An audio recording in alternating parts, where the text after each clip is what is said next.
ওনাদের মন মতন ভাড়া কাটে। 5 টাকায় কিনতে পারে না, 2.5 টাকা বাড়ে, ওনারা 5 টাকা বাড়াইছে। 100 টাকা নিল আমাদের 3 জনকে 33 টাকা করি, প্রত্যেকটা ভাড়া বেশি নিতেছে ওনারা আমাদের কাছ থেকে। কন্ডাক্টর বলে যেখানে নামবেন 15 টাকা, নামলেই 15 টাকা।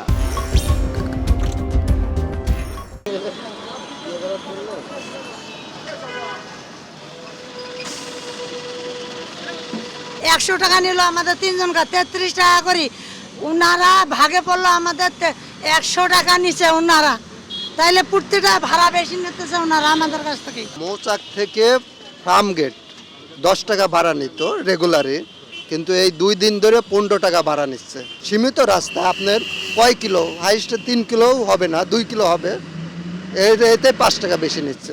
আমার ভাড়া হচ্ছে রেগুলারলি গভর্নমেন্ট যেভাবে বাড়াইছে সে অনুযায়ী 12 টাকা করে আসে, ভাড়া রাখতেছে 15 টাকা করে। আগে 10 টাকার ভাড়া, সরকারি হিসাবে সেটা বাড়লে পারবে হচ্ছে 12 টাকা, সেটা আসতেছে 15 টাকা করে রাখতেছে। যেমন আমার মনে করেন যে 19 টাকা ভাড়া, 1 টাকা আমরা খরচা কই পাবো কোন?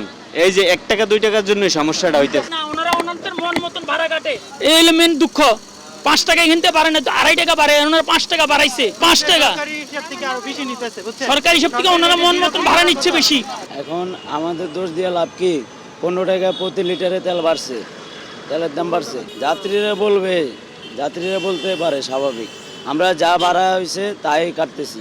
ভাড়া বেশি আর সব গাড়ি গ্যাসের, মানে গ্যাসের গাড়িও সব তেল, তেলের গাড়িও গ্যাস, মানে দুটোই এখন তেলের গাড়ি হয়ে গেছে। গ্যাসের গাড়ি যেটা সেটাও তেলের গাড়ি হয়ে গেছে। তো আমরা ভীষণ বিরক্ত, সব ক্ষেত্রে বিরক্ত আমরা। এটার প্রভাব পড়তেছে না এমন কোনো সেক্টর নেই। এবং এর আগে তো নিত্য প্রয়োজনীয় জিনিসের দাম তো বেড়েই গেছে, তারপর এখন আমরা যে প্রতিনিয়ত ঝগড়া খেসখেসি এগুলো করা লাগতেছে গাড়িওয়ালাদের সাথে। 50% বেশি নিচ্ছে। আগে 10 টাকা নিতে, এখন 15 টাকা নিচ্ছে। বেশি নিতে আছে, হ্যাঁ বেশি নিতে আছে। আগে মনে করেন 45 টাকা ছিল বনসেরি, ওখানে 55-60 টাকা চায়। আগে ছিল 45 টাকা। কন্ডাক্টর বলে যেখানে নামবেন 15 টাকা, নামলেই 15 টাকা। মানে সেটা 1 কিলোমিটার হোক কিংবা হাফ কিলোমিটার হোক, গাড়িতে উঠলেই 15 টাকা। এটা তো সরকার বলে নাই। মানে এটা আমরা আসলে মালিক কর্তৃপক্ষকে, যারা শ্রমিক, এই মালিক সমিতি যারা আছে, তাদেরকে এই জায়গাটা বিবেচনা করতে হবে যে উঠলেই 15 টাকা, এটা কোথায় আছে?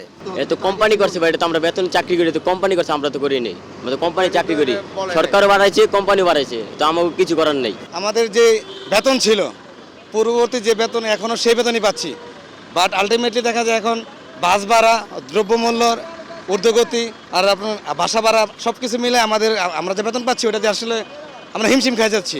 আপনার মিলতেছে না কোনো কিছু। যেখানে আমাদের যা খরচ এখন দেখা মোটামুটি মাসে প্রায় 1,500-2,000 টাকা এক্সট্রা খরচ হয়ে যাচ্ছে।